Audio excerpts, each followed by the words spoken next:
हरे कृष्णा। जगत गुरु शिल प्रभुपाद महाराज की जय। नमो विष्णुपादाय कृष्णप्रेष्ठाय भूतले श्रीमते भक्तिवेदांत स्वामिनिति नामिने। नमस्ते सारस्वते देवे गौरवाणी प्रचारणे निर्विशेष शून्यवादी पाश्चात्य देश तारणे। जय श्री कृष्ण चैतन्य प्रभु नित्यानंद श्री अद्वैत गदाधर शिवासादि गौरभक्तवृंद।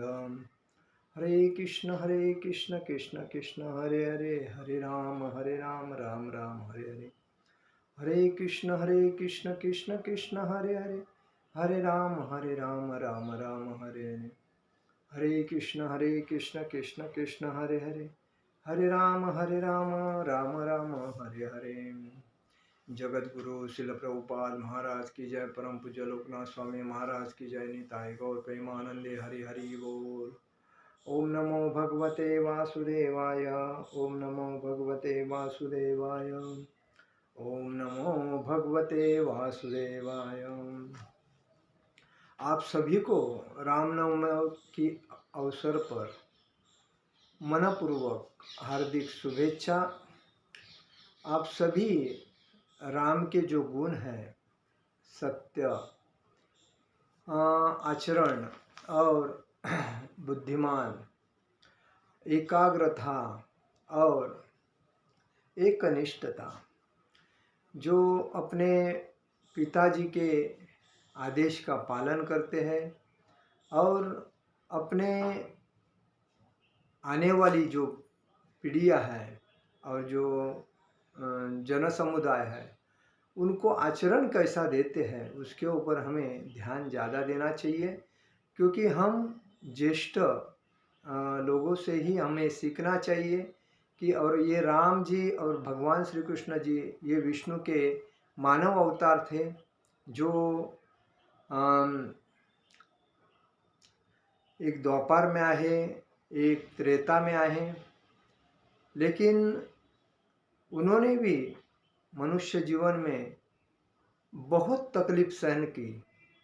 ऐसा नहीं कि वो भगवान होने के बाद आनंद से जी रहे थे, उनको भी राक्षसों से, असुरों से तकलीफ सहनी पड़ी और बाद में उन्होंने राक्षसों का, असुरों का वध किया। तो उन्होंने भी जीवन में बहुत तकलीफ सही, लेकिन वो अपने आचरण अच्छा रख के उनके आचरण पे अपने हमें चलना चाहिए। इसलिए उनको मर्यादा पुरुषोत्तम राम कहते हैं, क्योंकि वो अपने हर जीवन को मर्यादा में रख के चलते थे। देखिए प्रभु राम जी, इनका जो रामायण है पहले हनुमान जी ने लिखा था। उन्होंने जो लिखा था उसका नाम था हनुमान नाटक। क्या नाम था? प्रथम जो रामायण लिखा था हनुमान जी ने उसका नाम था हनुमान नाटक। और उसके बाद में रामायण जो लिखा है वाल्मीकि महर्षि वाल्मीकि जी ने लिखा है।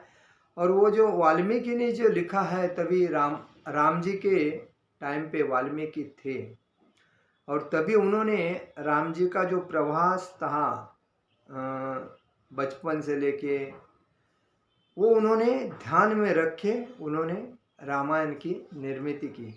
इसलिए सर्वश्रेष्ठ जो महर्षि वाल्मीकि ने जो रामायण लिखा, ऋषि वाल्मीकि ने जो रामायण, महर्षि वाल्मीकि ने जो रामायण लिखा है वही सर्वश्रेष्ठ रामायण। बाकी लोगों ने जो रामायण लिखा है, संपूर्ण रामायण, ये लोगों से सुनने के बाद जो लिखा है ये रामायण, लेकिन सत्य रामायण महर्षि वाल्मीकि ने लिखा है वही है। तो श्रील प्रभु रामचंद्र जी का जो जन्म है वो एक यही स्थिति है। इसमें कहा गया है कि वाल्मीकि का राम योग्य है। बाकी जो रामायण, प्रथम रामायण किसने कहा और किसको कहा, ये मुख्य बात है। श्री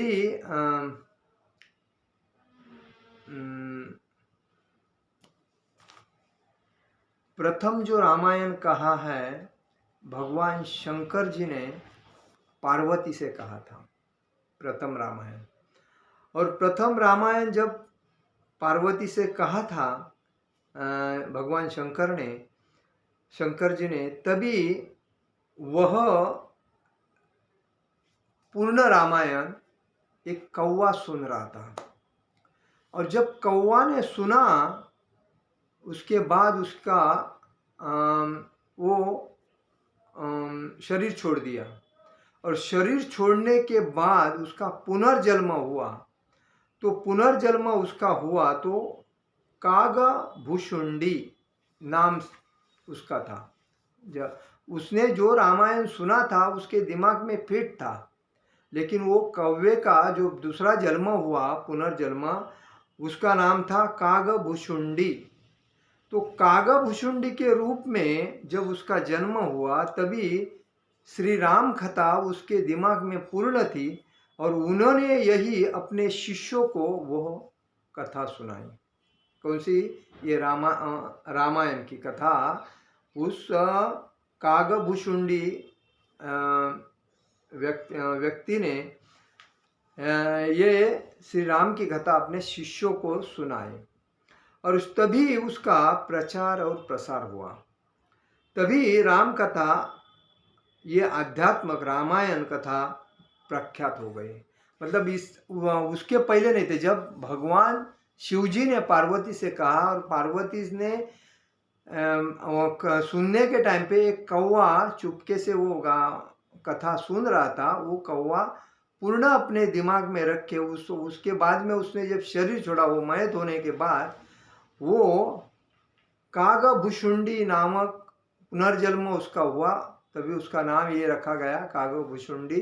और उसने, वो कागभुशुंडी व्यक्ति ने, वो पूर्ण, मतलब वो साधु थे, और उन्होंने ही वो अपने शिष्यों को वो पूर्ण रामायण बताया। और उसके बाद में उसका प्रचार प्रसार हुआ।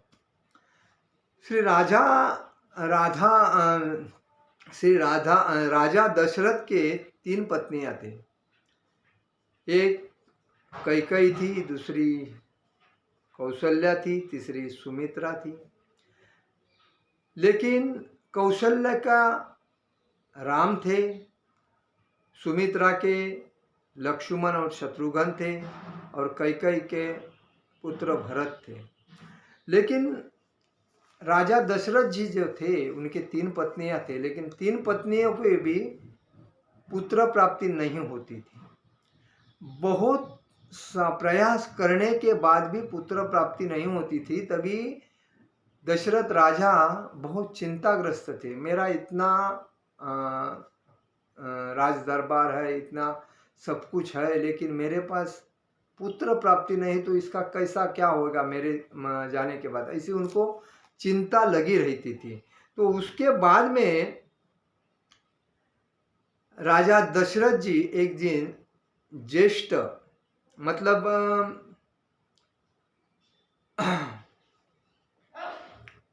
उनके जो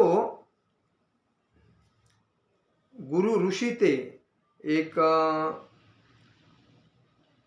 वशिष्ठ, महर्षि वशिष्ठ, उन्होंने ऋषि शुंगी को बताया कि यज्ञ करने का विचार बताया। मतलब जब राजा दशरथ ने पुत्र प्राप्ति नहीं होती है, इसीलिए महर्षि वशिष्ठ को ये बात बताई। और वशिष्ठ ने यह बात ऋषि शुंगी को बताई। ऋषि शुंगी ने राजा दशरथ को कहा कि आपको यज्ञ करना पड़ेगा, और यज्ञ करने के बाद में आपको पुत्र प्राप्ति हो सकती है। तो राजा ने तुरंत अरेंजमेंट करके यज्ञ कर दिया। तो यज्ञ करने के टाइम पे यज्ञ में पूर्ण आहुति दे रहे थे ब्राह्मण, तभी वहाँ से अग्निदेव प्रकट हो गए। और अग्निदेव प्रकट होने के बाद, उस ज्वाला से अग्निदेव प्रकट होने के बाद अग्निदेव ने एक लोटा उसमें से खीर दे दी। किसको? राजा दशरथ जी को। और वो अग्निदेव ने दी हुई खीर, अग्निदेव ने कहा ये खीर आपके तीनों पत्नियों को खिला दो। तो राजा ने वो खीर तीनों पत्नियों को खिलाया,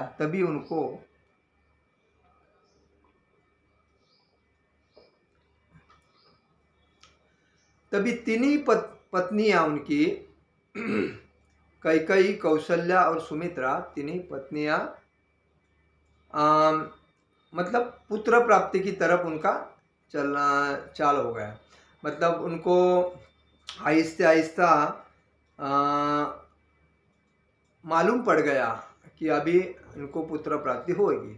तभी चैत्र महीने के शुक्ल पक्ष में नवमी के दिन में राजा की पत्नी कौशल्या को राम पुत्र प्राप्त हुआ।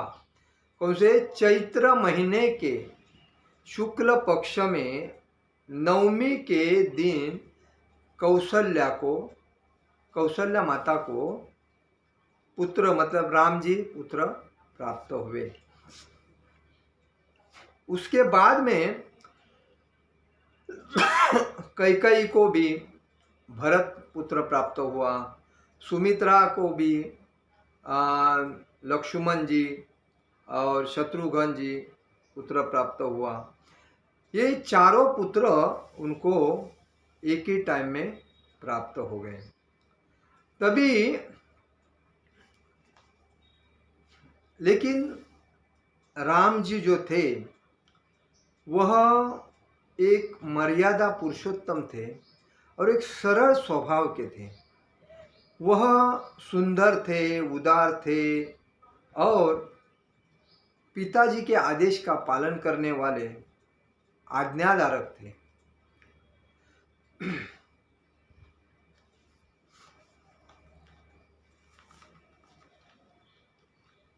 श्री राम जी के जो गुरु थे ये विश्वामित्र थे। राम जी के गुरु कौन थे? विश्वामित्र थे। तो एक दिन विश्वामित्र यज्ञ कर रहे थे, तो उनको राक्षस उनके यज्ञ में कुछ ना कुछ डाल के उनका यज्ञ दूषित करते थे।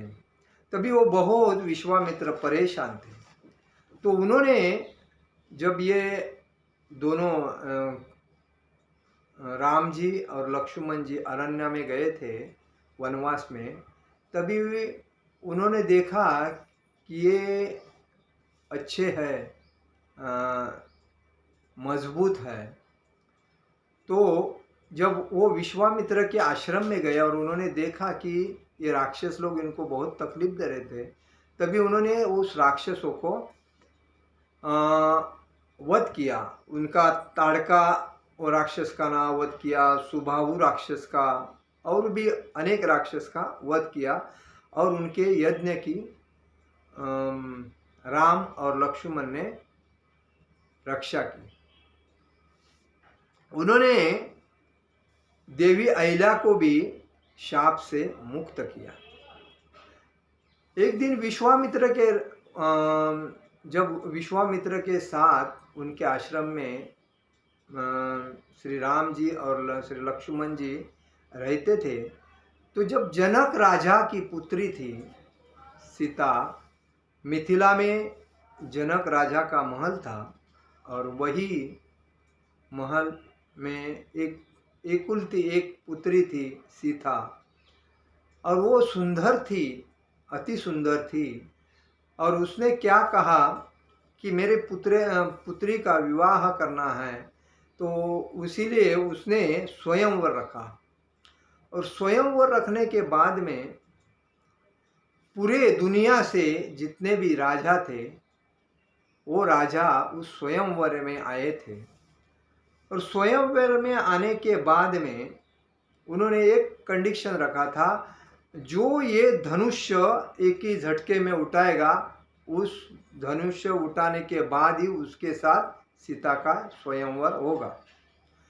तो रावण भी गया था, अनेक राजा भी गए थे और विश्वामित्र अपने ये दोनों शिष्यों को लेके वहाँ से जा रहे थे। तो उनको याद आया, चलो हम भी इस स्वयंवर में भाग लेते हैं। तो राम जी से और लक्ष्मण जी से उन्होंने कहा, चलो जाके देखते हैं स्वयंवर कैसा है। तभी राम जी को और लक्ष्मण जी को लेके स्वयंवर में जाके बैठे।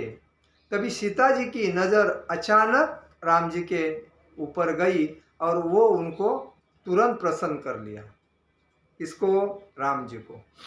लेकिन अभी कंडीशन क्या था कि जब तक वो धनुष्य कोई नहीं उठा था, उसके साथ उठाएगा, उसके साथ ही शादी सीता की होगी और वही उसके गले में माला डालेगी। तो रावण जाने के बाद भी धनुष्य नहीं उठा और भी राजा जाने के बाद भी धनुष्य नहीं उठा। तो फिर सब हैरान हो गए, अभी इसके साथ शादी कौन करेगा, सब हार गए, कौन। तो बाद में विश्वामित्र के ऊपर जनक राजा देखने लगे। तभी जनक राजा ने विश्वामित्र के ऊपर देखने के बाद विश्वामित्र ने महर्षि विश्वामित्र जी ने राम जी के ऊपर देखा, राम जी को इशारा किया। जब राम जी को इशारा किया तभी राम जी गए और उन्होंने धनुष्य बाण को प्रथम नमस्कार किया। उसके बाद उनको एक हाथ से तुरंत उठाया और तभी अचानक सब माहौल ही बदल गया, आनंद का वातावरण हो गया। और उसी टाइम सीता माता वहाँ से पुष्पहार लेके स्वयंवर के लिए राम जी के पास, भगवान राम जी के पास आई और उनको माला पहना दी। उसके बाद सीता और राम जी का स्वयंवर हो गया, सब कुछ हो गया। उसके बाद राम जी अयोध्या चले गए और अयोध्या जाने के बाद वहाँ का माहौल राज्याभिषेक के लिए प्रसन्न हो गया। सबको राजा दशरथ जी ने बताया कि अभी राजा राम जी का विवाह हुआ है, अभी राज्याभिषेक होगा। तो सभी को आमंत्रण दिया, पूरे राज्य को, दुनिया में जितने राजा थे उनको भी, और वो चालू कर दिया, मतलब सजावट शुरू हो गई। उसके बाद राम जी ने सीता जी से शादी किया, लक्ष्मण जी ने उर्मिला के साथ शादी किया, भरत ने माधवी के साथ शादी किया और शत्रुघ्न ने श्रुतकीर्ति के साथ शादी किया। तो ये सबके शादी होने के बाद राज्याभिषेक होना है। तभी मंथरा जो थी एक दासी थी, मंत्रा दासी थी और राजा दशरथ के 3 पत्नियां थी, एक कैकेयी, एक सुमित्रा और तीसरी कौशल्या। कौशल्या ये बड़ी थी, सुमित्रा उसके 2 नंबर थी और कैकेयी 3 नंबर थी। तो ये मंथरा जो थी वो कभी भी राम का जो वावा होता था, राम के बारे में अच्छे गुण लोग बोलते थे, उसको जमता नहीं था। और कैकेयी राम से बहुत प्रसन्न थी, बहुत अच्छा लगता था, मेरा लड़का राम को बहुत मानती थी। और राम जी भी तीनों माता को बहुत मानते थे। और लक्ष्मण जी हमेशा अपने भाई के सहारे रहते थे, भाई के सेवा में लगे रहते थे, वो कभी इधर उधर नहीं। भाई के पीछे रहने का, भाई की सेवा करना, राम जी की सेवा करना, यही लक्ष्मण जी का काम था। तो मंथरा ने क्या किया, जब राज्याभिषेक होने वाला है, राम जी राज सिंहासन पे बैठने वाले हैं, तो मंथरा ने चमचेगिरी चालू कर दिया। देखिए, किसी का घर अगर अच्छा चलता है ना, तो ये आजू बाजू के जो लोग होते हैं उनको देखा नहीं जाता है, तो उनके पेट में इतना बड़ा दुख तैयार हो जाता है कि उनको ही उनके विचार काटते हैं, ज़बान काटती है। मतलब देखा नहीं, कभी भी दूसरा अगर आगे जाता है, दूसरा अगर प्रसन्न है और दूसरा कुछ अच्छा कर रहा है तो उसको सपोर्ट करना चाहिए, उसको सहकार्य करना चाहिए, जलस नहीं करना चाहिए। ये मनुष्य जीवन का सत्य नियम है। लेकिन आजकल कलयुग में लोग उल्टे चलते हैं। कोई अगर अच्छा करता है, कोई अगर आगे जा रहा है, कोई अगर प्रसिद्धि पा रहा है तो उसके ऊपर ईर्ष्या करने का, उसको कैसा डैमेज करने का उसके पीछे लगे रहते हैं। अपना जीवन बर्बाद होएगा चलेगा, लेकिन उसको हम सही चलने नहीं देंगे, उसको अच्छा रहने नहीं देंगे, यही सोचते और खुद की वाट लगा के लेते। देखो, कभी भी दूसरे के बारे में अगर हम गलत सोचते हैं ना, तो पहला दूसरे का नहीं बुरा होता है, खुद का बुरा होता है। ये लोगों को समझता नहीं और इसीलिए लोग लाइफ में अपना खुद का दुख खुद बनाते हैं। तो मंथरा के जैसे आजकल लोग आजू बाजू में, घर में बहुत रहते हैं, तो इसी वजह से ऐसे लोगों से हमेशा सावध रहना चाहिए। तो मंथरा ने क्या किया कि कैकेयी को भड़काया। कैकेयी को क्या बताई, तुम्हारा ये अकेला पुत्र है, वो राम अगर गद्दी पे बैठेगा तो तुम्हारे पुत्र की क्या हालत होगी, वो तो नौकर के जैसा होएगा। तो तुम्हारा भी तो पुत्र, तुमने जब राजा को राजा जब प्रसन्न हुए थे, दशरथ राजा आपके ऊपर, तभी राजा ने बताया था आपको, आपके ऊपर मैं बहुत प्रसन्न हूँ, आपको जो चाहिए वो मांगो। तो अगर राजा प्रसन्न है होते हैं, अगर आपकी इच्छा तृप्त होती है तो आप वो दोनों वर मांगो। तो मंथरा ने कैकेयी को भड़काने के बाद कैकेयी बार बार जब एक बात दूसरे के मुंह में बोलते हैं ना, तो उसके दिमाग में वो अंदर जाती है। ड्रिल को हम कैसा ड्रिल मारते हैं वैसी बात। पहली मंथरा के ऊपर का ध्यान नहीं दिया कैकेयी ने, लेकिन मंथरा बार बार उसको जब कैकेयी को बोलने लगी, तभी कैकेयी ने वो अपने दिमाग में डाला, ये मेरे बारे में बहुत अच्छा सोच रही है, कि मेरा कितना ख्याल करती है, तो इसकी बात सुनना चाहिए। ऐसी मंथरा आजू बाजू में बहुत मिलती है, इसीलिए कैकेयी नहीं बनना चाहिए व्यक्ति ने। कैकेयी बनने के बाद अपने संसार की भी वाट, खुद की भी वाट, लोग मजा देखते रहते हैं और दोनों को झगड़ा लगा के आनंद से लेते हैं। जो ये रामायण महाभारत में जो हुआ है, जो आज परिस्थिति में कलयुग में हर घर में हो रहा है, और इसीलिए सतर्क होकर अगर जो चलता है, इनके नाद में नहीं जाता है, उससे बेटर आनंदी दूसरा कोई नहीं। तो कैकेयी ने क्या किया, मंथरा की बात मान ली और दशरथ राजा के पास जाके उसने क्या कहा, देखिए मुझे आपने जो मुझे वचन दिया था आपको 2 वर दूंगा, तो मुझे आज 2 वर चाहिए। तो क्या चाहिए बोल। क्योंकि कैकेयी दशरथ राजा की बहुत पसंद पत्नी थी, बहुत प्यारी पत्नी थी। तो उसने बोलने के बाद कैकेयी ने बताया कि देखिए, राम को 14 साल के लिए वनवास में भेजो और 14 साल भरत को राज सिंहासन दे दो। दशरथ को ये सुनने के बाद, दशरथ राजा को सुनने के बाद धक्का लग गया। वो बोला, ऐसी कैसी मांगनी कर रही है, राम भी तुम्हारा पुत्र है, भरत भी तुम्हारा पुत्र है, तो कोई भी बैठेगा तो चलेगा, उसमें कौन सी बड़ी बात है।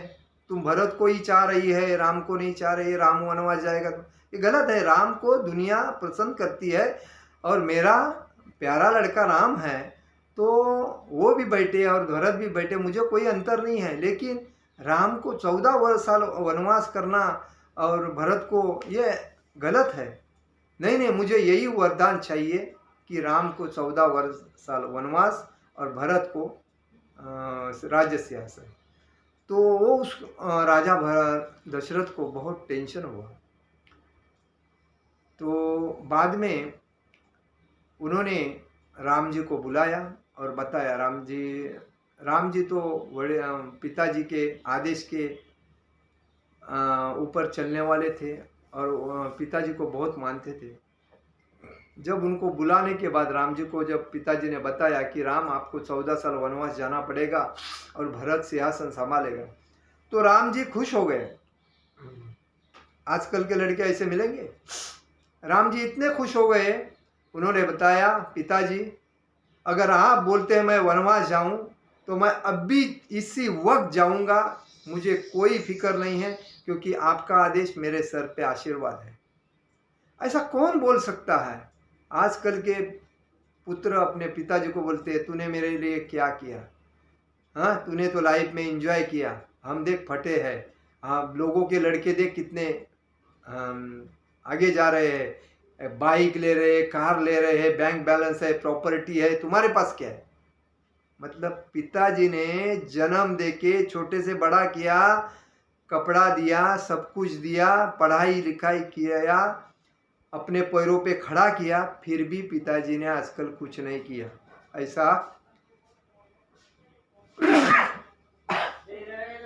आज के लड़के अपने माता पिता को बोलते हैं।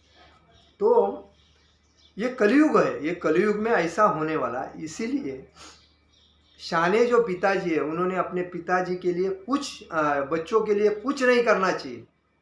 उनको जन्म दिया है तो उनको 2 टाइम खाना खिलाना चाहिए, उनको कपड़ा लत्ता देना चाहिए, उनके पैर के ऊपर पढ़ाई लिखाई देने के बाद पैर के ऊपर खड़ा करना चाहिए, उनको बाजू में करना चाहिए या खुद बाजू में होना चाहिए, बस इतना ही करना चाहिए। उनके लिए बैंक बैलेंस, उनको प्रॉपर्टी, उनको कार बाइक। मेरा पुत्र तो कोई इस दुनिया में किसका पुत्र नहीं ना किसका बाप है, सब कुछ माया के झंझट में फंसे। जिस दिन बाप का कमाई बंद होता है उस दिन पुत्र उसको बाजू में करने को चालू करता है।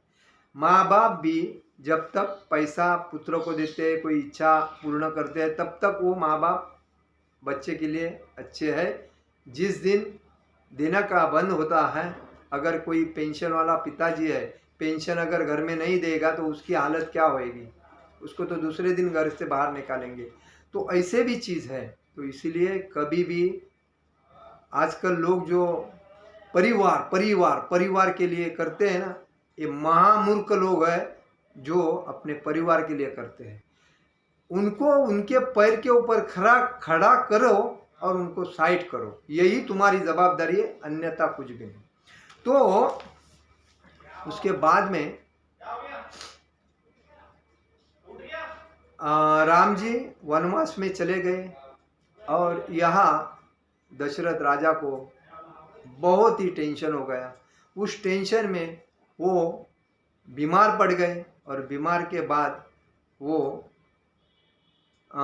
तभी राम जी जब वनवास जा रहे थे तभी सीता माता एक पूरी अलंकार से भरी हुई थी और वो अब उसको मालूम था कि मैं एक राजकुमारी हूँ और राजकुमारी का अर्थ होता है राज सिंहासन, राज दरबार को संभालना, राजघराने को संभालना। लेकिन जब उनको जब मालूम पड़ गया कि मेरे राम जी वनवास में जा रहे हैं वन में, तो मैं इधर क्या करूँगी, जहाँ मेरा पति वहाँ मैं। तो उन्होंने सब अलंकार निकाल के सब कुछ सिंपल बन गई। और देखिए हमारा सनातन धर्म में यही है, हमें सोना का कोई वैल्यू नहीं है, प्रॉपर्टी का कोई वैल्यू नहीं है। मतलब जो हम दूसरे ने किया इसके लिए मैं कर रहा हूँ, ये कोई जीवन में ख्याल नहीं रखता, मायने नहीं रखता।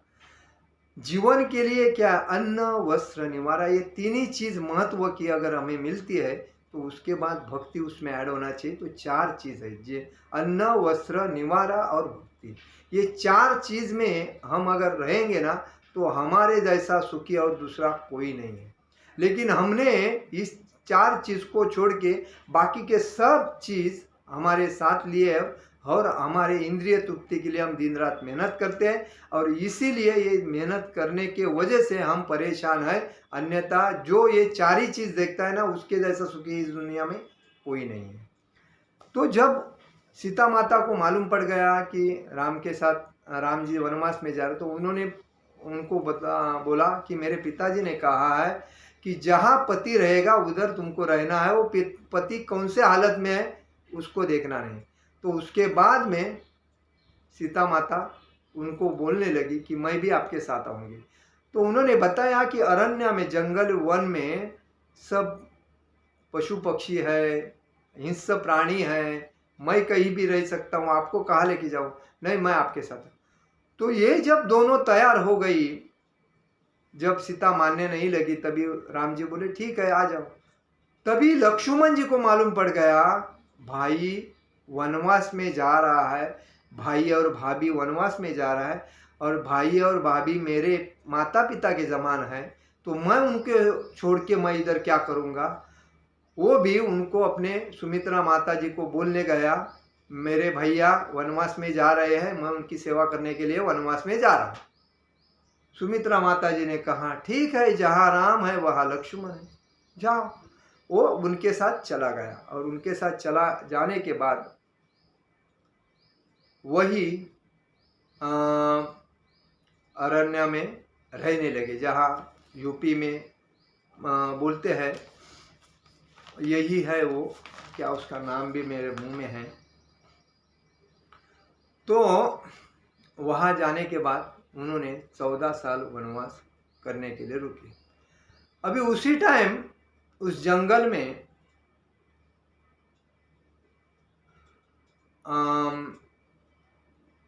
जब वनवास में गए थे, तभी ये पंचवटी में थे राम।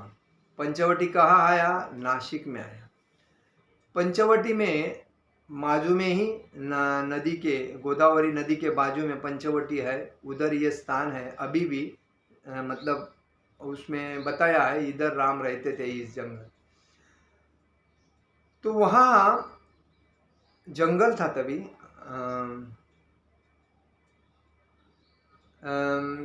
सीता माता अकेली थी, राम जी थे, हनुमान और लक्ष्मण जी थे। और अचानक एक हरण आया। हरण आते ही वो सीता माता को बहुत पसंद आया। पसंद आने के बाद हरण आगे आगे चलता गया, तो सीता ने राम जी से कहा देखो मुझे यह हरण बहुत पसंद है, आप मुझे लाके दो। तो जैसा जैसा हरण चलता गया, राम जी उसके पीछे गए। तो राम जी पीछे जाते वक्त लक्ष्मण जी को बताया देखो भाभी अकेली है, आप इनको छोड़ के कहीं भी मत जाना। लक्ष्मण जी को उनका आदेश योग्य था, वही पकड़ के उन्होंने बैठ गए। उसके बाद में बहुत टाइम से राम जी आए नहीं, इसके लिए सीता माता हैरान हो गई, और उसने लक्ष्मण जी से कहा देखो अभी तक आपके भैया आए नहीं हैं, आप उनको देखने नहीं जा रहे हैं। लक्ष्मण जी ने कहा देखो माता, और लक्ष्मण जी कभी भी सीता माता के सर के ऊपर नहीं देखते थे, पैर के नीचे देखते थे, और पैर को ही देखते थे, क्योंकि माता है और माता को सम्मान से ही देखना चाहिए, इसलिए उनका शरीर कैसा है, चेहरा कैसा, ये नहीं देखना चाहिए। तो माता का स्थान चरण में है, तो वो चरण देखते थे, और खाली मुंडी डाल के उनसे बात करने लगे, माता आप अकेली है इस वन में, अगर कुछ कल हो जाएगा तो भैया मुझे डांटेंगे, तो मैं आपको अकेला छोड़ के नहीं जा सकता हूँ। तभी सीता माता बोलने लगी देखो आप स्वार्थी हो, आपको ये नहीं मालूम कि आपके भैया महत्व के हैं, आप मेरे ऊपर नज़र रखते हो ना, इसलिए आप नहीं जा रहे हो। ये जब दोष दिया तो उनको रहा नहीं गया, लक्ष्मण जी को। उनको ऐसा लगा अरे मैं माता मानता हूँ, माता समान भाभी को मैं ऐसा नज़र से कैसा देखूँ, माता ये गलत बोल रही है। मैंने मेरे दिमाग में कभी ऐसा विचार नहीं आया, नहीं नहीं तुम नहीं जा रहे, इसका मतलब ये है। ये जब जबरदस्ती किया, तो जबरदस्ती करने के बाद उससे रहा नहीं गया, तभी लक्ष्मण जी क्या कहे ठीक है माता जी, अगर आप बोलती है तो आपको एक मर्यादा रखता हूँ, इधर एक लक्ष्मण रेखा है, इस रेखा को पार करके कभी भी आगे मत जाइए, कुछ भी हो जाए। अगर इस लक्ष्मण रेखा को पार करके अगर आप जाओगी तो आपको तकलीफ होगा, ये याद रखिए, मैं तुरंत भाई को लेके आता हूँ। ऐसा बोल के वो चले गए। उसके पहले शर्पणखा आई थी, राम जी के भाई। शर्पणखा ऐसी थी कि राम जी वन में घूम रही थी, और उसने राम जी को जब देखा तो वो बहुत, राम जी उसको प्रसन्न आए। तो उसने उनसे कहा राम जी को कि मुझे आपसे शादी करनी है। तो शर्पुणका जब राम जी को बोली मुझे आपसे शादी करनी है, तभी राम जी ने बताया देखो मेरी तो पत्नी सीता है, लक्ष्मण की पत्नी नहीं है, तो तुम लक्ष्मण से पूछो, अगर लक्ष्मण तुम्हारे से शादी करता है तो ठीक है।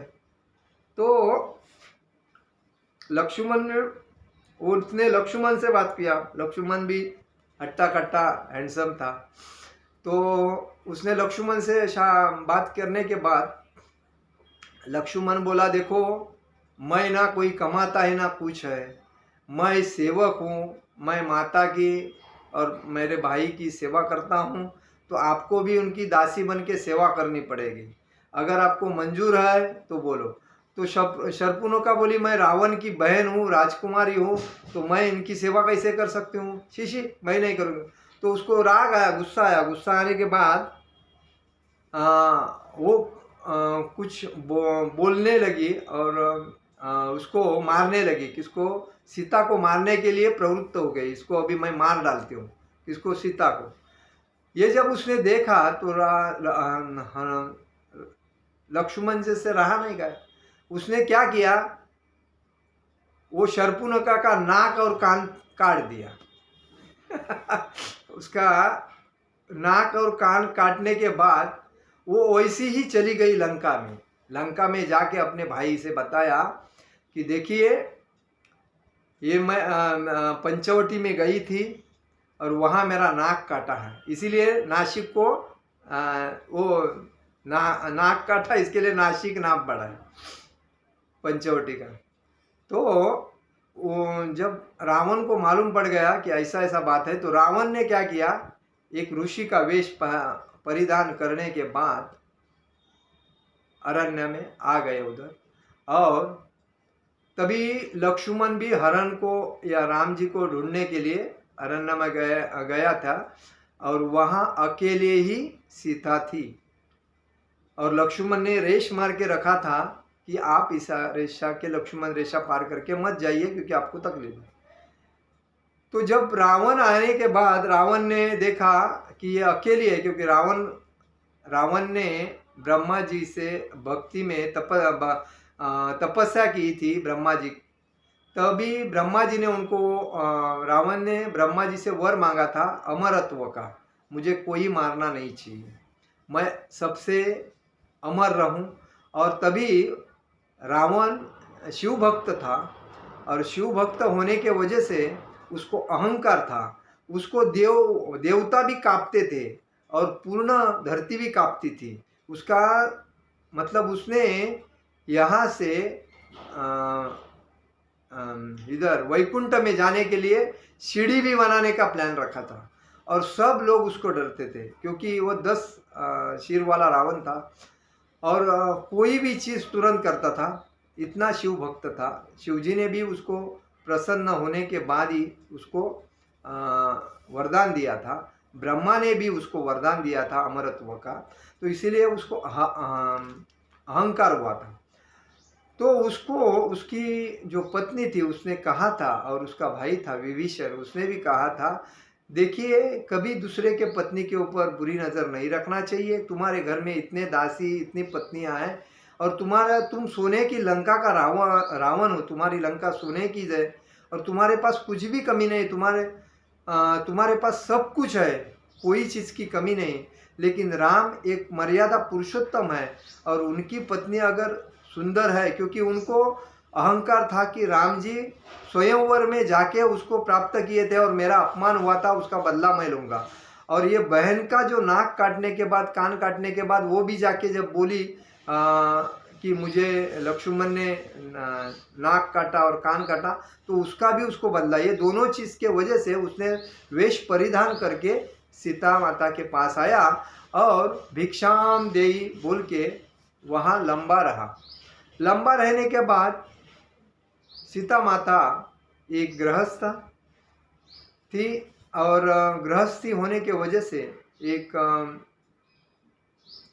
कभी भी एक ऋषि, जब कोई भी ऋषि साधु संत घर में आते हैं तो उसको खाली हाथ नहीं भेजना चाहिए, ये पूर्व परंपरा है। क्योंकि कहा जाता है कि साधु संत येती घरा तोची दिवाळी दसरा। जब कोई साधु और संत अपने दरवाजे के बाहर आता है तो उसको कुछ ना कुछ दान दक्षिणा देना जरूरी है। वो किसका रूप है, क्या है, उससे मतलब नहीं, ये परंपरा है। और इसीलिए साधु संतों की रक्षा ये गृहस्थ के ऊपर रहती है। गृहस्थ ही उनको कुछ मुबदला देता है, कुछ धान्य देता है, कुछ पैसा देता है, कुछ कपड़ा लत्ता देता है, ये देता है। और साधु संत उनको आध्यात्मिक आशीर्वाद देते हैं, आध्यात्मिक ज्ञान देते हैं, ये परंपरा है।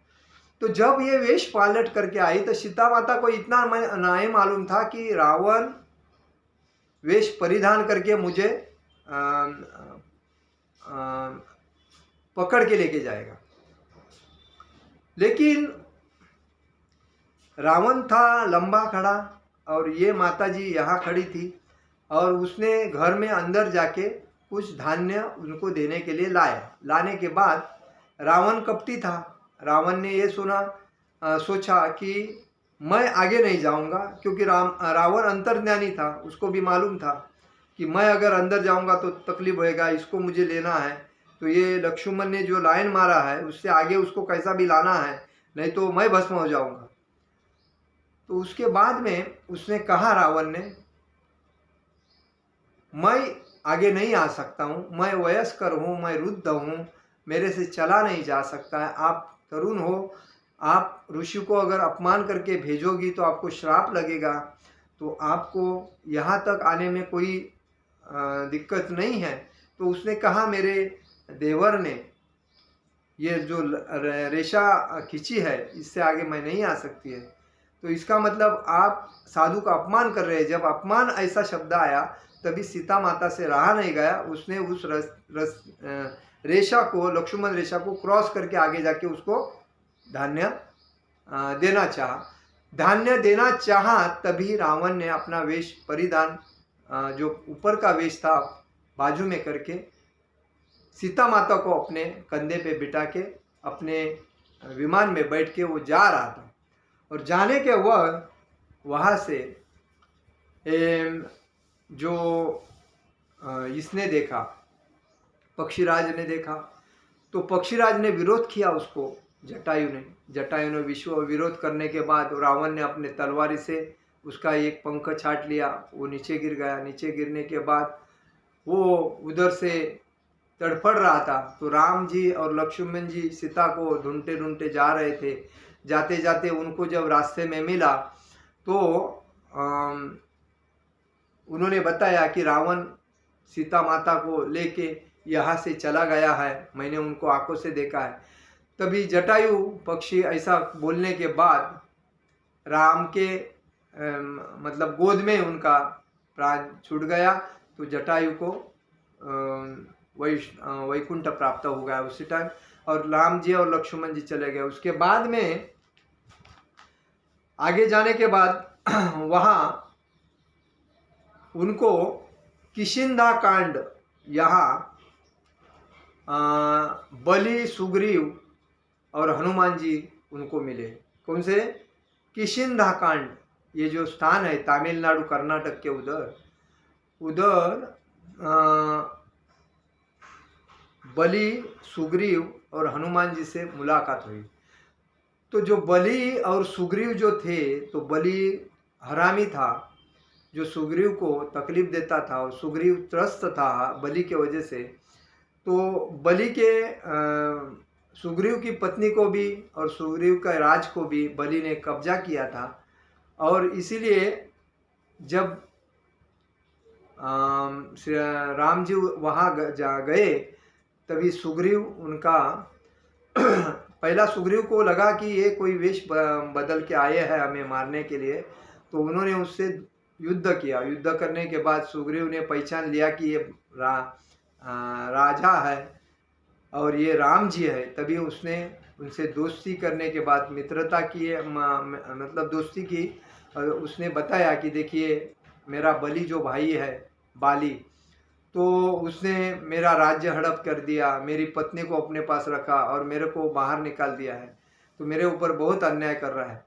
तो ये जब बताया तभी उससे रहा नहीं गया। तभी भगवान राम ने सुग्रीव से कहा, देखो, अगर बलि को साइड करना है तो आप दोनों में युद्ध करो, तो मैं अपने बाण से बलि को मार देता हूँ। तो जब सुग्रीव और बलि का जब युद्ध चल रहा था, तभी भगवान राम ने अपने बाण से बलि को मार दिया और तभी वो उनका जो राज्य था, उनकी जो पत्नी थी, वो सब कुछ उसको सुग्रीव को मिला और सुग्रीव भगवान का एकदम निस्सिम भक्त हो गया।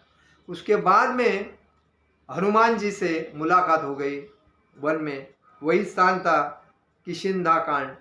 तो उधर हनुमान जी मिलने के बाद हनुमान जी ने पहला हनुमान जी को ऐसा लगा कि ये कौन है, किसको मालूम, मैं तो राम भक्त हूँ। तभी उनको मालूम पड़ गया कि ये राम जी है भगवान, मैं जिनकी पूजा करता हूँ वही है।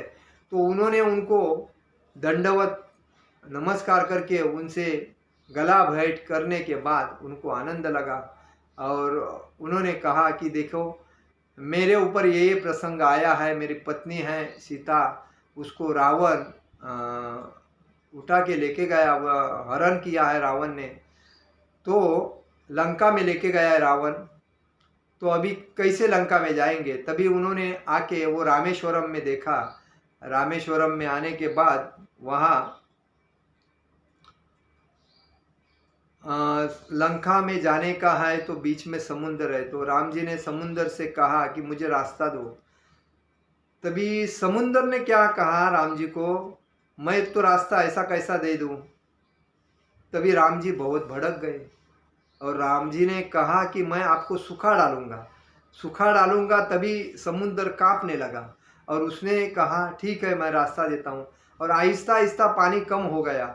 तभी उसमें हनुमान जी के जो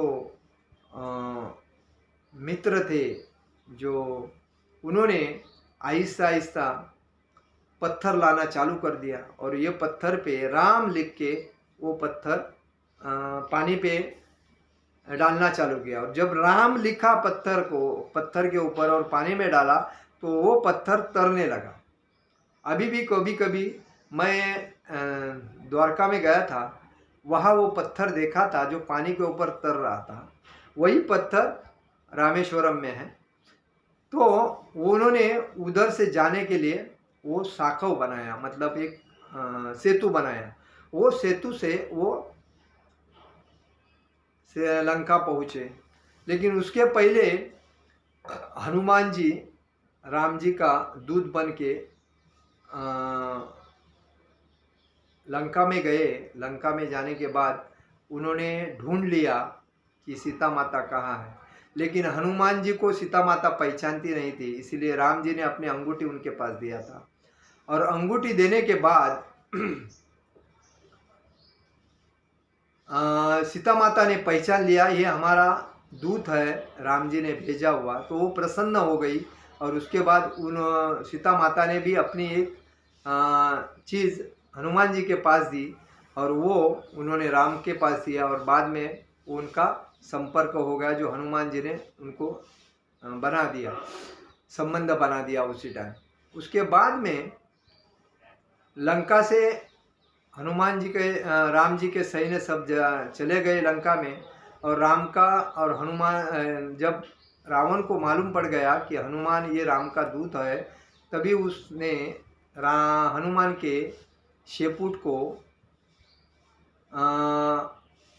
जलाया था उसके रावण के आदमी ने। लेकिन विभीषण ने रावण को ये कहा था, राम जी पूर्ण पुरुषोत्तम भगवान हैं, भगवान का अवतार है, मनुष्य अवतार, आप उनके नाद में मत जाओ, उनके चरण छुओ, उनका आशीर्वाद ले लो, क्योंकि वो आपको माफ़ कर देंगे, वो बहुत दयालु है और सत्यवादी है।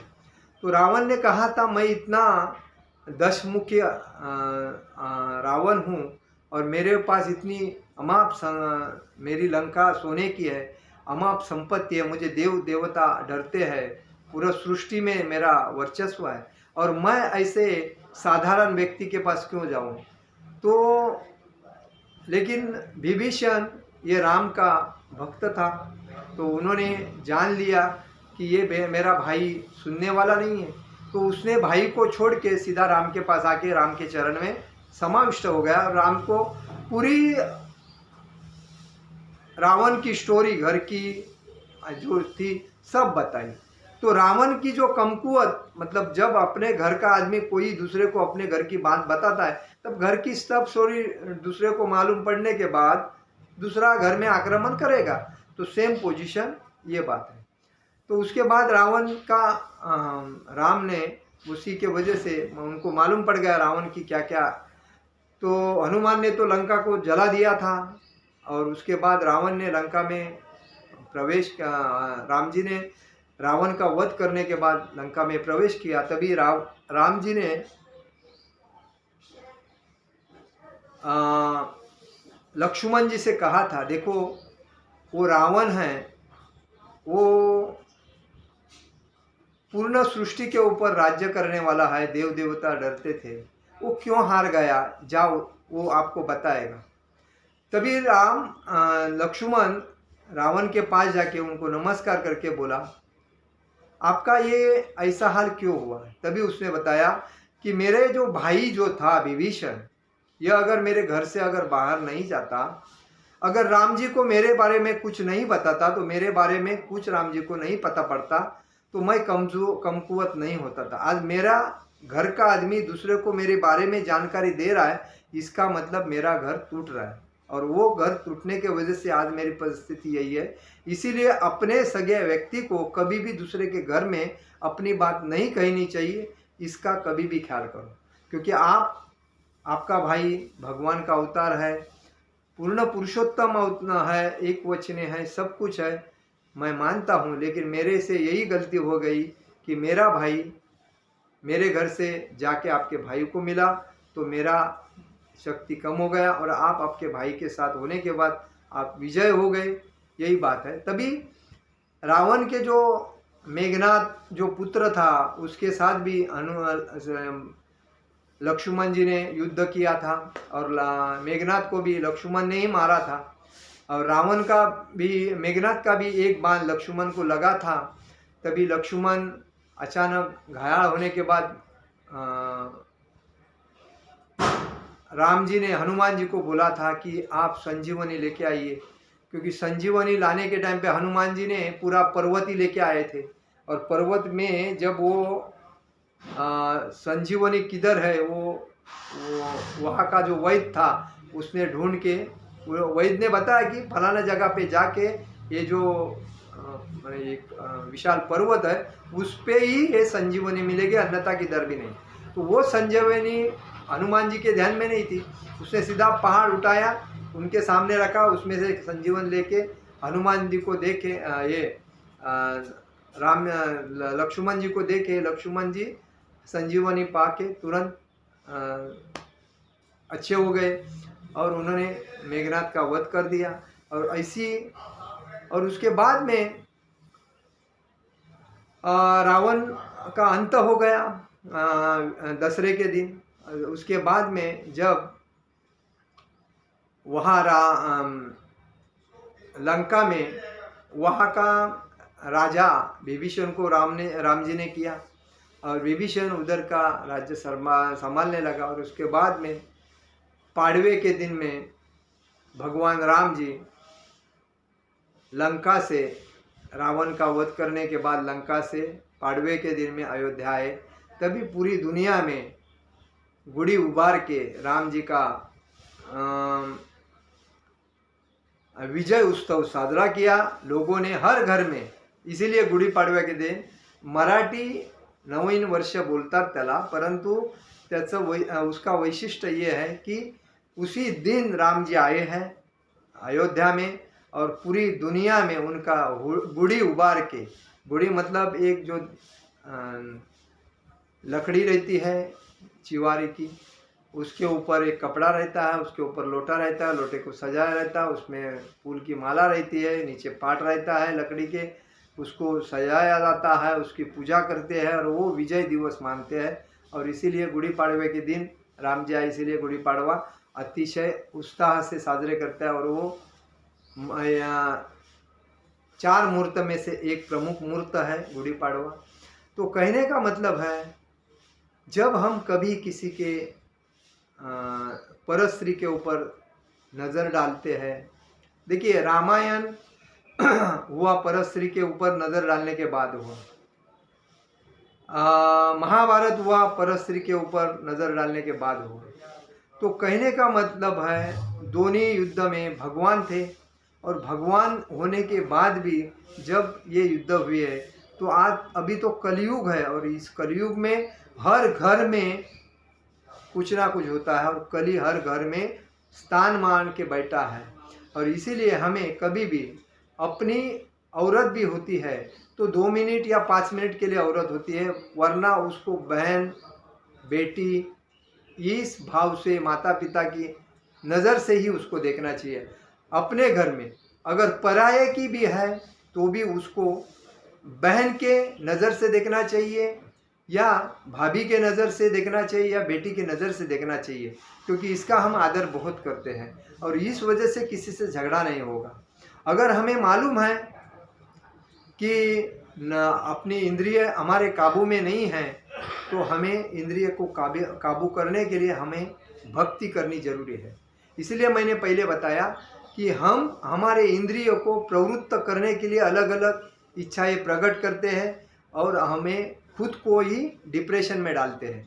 अगर डिप्रेशन नहीं चाहिए तो हमें इंद्रिय तृप्ति की जो इच्छाएं है वो कम करनी चाहिए, और कम करने के बाद हमें भक्ति के ऊपर ज़्यादा ध्यान देना चाहिए। अपने पेट के लिए जो कमाते हैं वो कमाते हैं, उसमें से कैसा प्रपंच चले उसके ऊपर ध्यान रखना चाहिए।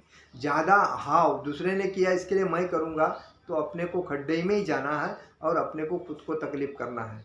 तो राम कथा से हमें इतना मालूम है कि हमें इंद्रिय तृप्ति के पीछे नहीं भागना है, आदर्श पुरुष के, आदर्श स्त्री के नेतृत्व में अपने को रहना है, और जो मिलता है उसमें आनंद पाके भक्ति के ऊपर चलना है। हरे कृष्णा कृष्ण कृष्ण हरे हरे, हरे राम राम राम हरे हरे। ये जो मंत्र है ये हमें सब कुछ पाके देता है, आत्मा शुद्ध करता है। अगर हमारे पास टाइम है तो हमें भगवत गीता पढ़नी चाहिए, महाभारत पढ़ना चाहिए, भागवतम पढ़ना चाहिए, और ऐसे बुक्स पढ़ के हमारा जीवन आनंद करना चाहिए। अगर सब कुछ पढ़ने के बाद भी अगर कुछ नहीं होता तो हरिनाम संकीर्तन करना चाहिए। हरे कृष्ण कृष्ण कृष्ण हरे हरे, हरे राम राम राम हरे। हरे कृष्ण का संकीर्तन करने से लोगों को अतिशय आनंद आता है, और उसमें उसके बाद में उनको प्रसाद देना चाहिए। तो हरिनाम संकीर्तन हो रहा है, प्रसाद मिल रहा है, इससे बेटर क्या है। तो यही बात है कि हमें राम कथा से हमें सबक सीखना चाहिए। भगवान श्री कृष्ण रामायण महाभारत से हमें सबक सीखना चाहिए, और जो आजू बाजू में चीज़ हो रही है उसके ऊपर ध्यान रख के हमें अपना दिन आनंद से गुजारना चाहिए। हरे कृष्णा कृष्ण कृष्ण हरे हरे, हरे राम राम राम हरे हरे। जगत गुरु शिल प्रभुपाद महाराज की जय, परम पूज्य लोकनाथ स्वामी महाराज की जय, निताय गौर प्रेमानंदे, हरि हरि बोल।